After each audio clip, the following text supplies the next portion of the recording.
আজকের তরকারিটা আমার রায়বাঘিনী ননদ রান্না করেছে। যখনই আমার এই দজ্জাল শাশুড়িটা খেতে বসে আমার রান্না করা খাবারের খালি নিন্দা করে। দাঁড়ান মা, দেখুন কিভাবে আজকে আমি কাটা দিয়ে মা কি হয়েছে বলো। এই নিন মা আজকের তরকারি, খেয়ে বলুন তো কেমন হয়েছে।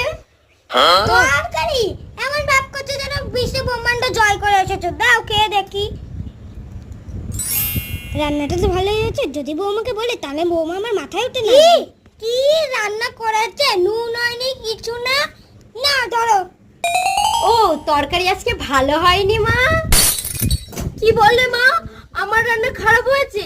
আমি এই গরমে হাত পুড়িয়ে তোমার জন্য রান্না করলাম, তুমি বললে আমার রান্না খারাপ হয়েছে? আমি আর এই বাড়িতেই থাকবো না।